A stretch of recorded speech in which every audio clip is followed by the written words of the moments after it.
तर नमस्कार मित्रांनो व्हिडिओ मी यासाठी बनवतोय की आज मी बिग बॉसचा दुसरा एपिसोड पाहिला।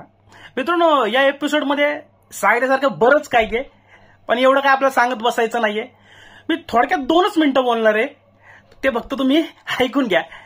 मित्रांनो आज बरेच हे बॉम्ब फुटले म्हणजे सगळ्यात मोठा बॉम्ब कुठलाय माहिती आहे का मित्रांनो? निक्की तांबोळी हे अनुभवपेक्षा काय कमी नाहीये। ही आज तुटून पडली ती वर्षा उसगावकर यांच्यावर, म्हणजे घेणं देणं। ठीक आहे त्यांच्याकडनं उशीर झाला, त्या बेडवर बसल्या, आपण प्रॉब्लेम काय? ते काय एकट्याच बसल्यात का? इतर सदस्य पण ते बसले ना, आणि पण त्यांनी माफी पण मागितली आहे, पण ही काय बाई ऐकनाच। हिने बरोबर म्हणजे तिला सांगूनच पाठवलं आतमध्ये, जाण पहिल्या दिवसापासून बुंग फुटायलाच चालू। हे असंच काहीतरी मित्रांनो, त्याशिवाय ही एवढा आवाज चढवणार नाहीये, आणि ते आहेच नाही लोकांची अक्कल काढणं, यांनी तंगडी वर करून बसल्या म्हणजे अशा शब्दांचा वापर करणं। आता त्यांना कळलं पाहिजे त्यांचंही चुकतं, असं काही नाही की चुकत नाही, चुकतं त्यांचं। कालपासून आपण बघतोय की त्यांचं चुकलंय। निक्कीने असं डायरेक्ट हे नाही करायला पाहिजे, त्यांची अक्कल काढायला पाहिजे। घरात ती आई वडिलांची अशी अक्कल काढणार आहे का? त्या जर त्यांना ओरडल्या बिरल्या तर आईची अक्कल काढेल का वडिलांची अक्कल काढेल? ठीक आहे, आपण बघत आलो की आधीच्या सीझन मध्ये सुद्धा की वाद कसे पेटतात आणि ते शेवटपर्यंत जातात। आता यांची की काय होणार नाही शेवटपर्यंत, आणि आज सांगतो आणि निक्की फक्त टीआरपी देणार आहे। हे मॅडम काय जिंकणार नाहीयेत, कारण की ज्यांनी टीआरपी दिली आहे ते आजपर्यंत जिंकलेले नाहीयेत। पहिला सीझन सोडला तर त्यानंतर नाहीच। मित्रांनो बाकीचे सदस्य घरात आहे का नाही काही कळतच नाही। ते आपले माऊली का आलेत मला तेच कळत नाही, गणित काय आहे त्यांचं? म्हणजे ते तिकडे थांबायचं ना आळंदीमध्ये, कशाला इकडे यायचं? पण ते दिसत बी नाहीये कुठं, त्यांना दाखवत बी नाहीयेत। इतर जे रडगाणं सुद्धा झालंय आज मित्रांनो। रडगाणं कोणाचं बघितलं?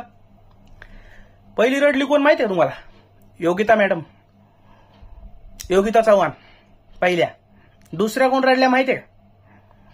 सांगा बरं? रॅपर आर्या।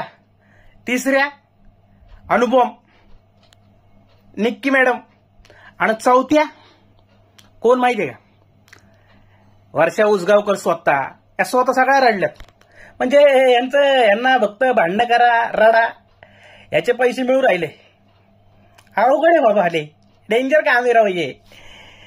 बोलायसारखं बरंच आहे मित्रांनो। आणि एक जाता एवढंच सांगतो, काल या लोकांनी एक डिसिजन घेतला होता की निर्णय क्षमता असणारी लोक कोणती। काल यांनी 3 लोक निवडली, एक सूरज चव्हाण, दुसरी ती इरिना, आणि तिसरी ती आपला धनंजय डीपी। हा धनंजय जरा वाढी वाटला काल, म्हणजे स्वतःलाच त्यांनी हे केलं। ठीक आहे, मला तुमचं मान्य आहे, आवाज उठव ना भाई तिथला, 1 मिलियन फॉलोअर्स आहे तुला, कोल्हापूरचा तू किंग आहे। म्हणजे काय म्हणजे अवघडच आहे सगळं। ज्याची निर्णय क्षमता कमी आहे अशा लोकांना त्यांनी काल निवडलं, पण आज बिग बॉसनी पार त्यांना चंदनच लावला त्या निर्णय क्षमतेला।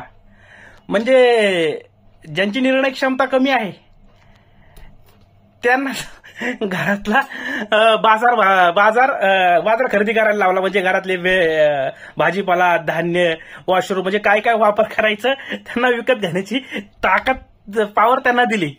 आणि ह्याच्यामध्ये यांनी वेळ घेतला नाही, म्हणून या निक्की मॅडम तुम्ही बघितलं असेल। असं व्हिडिओ आवडला असेल तर लाईक करा, शेअर करा, कॉमेंट करा। बाय बाय, भेटू परत, धन्यवाद।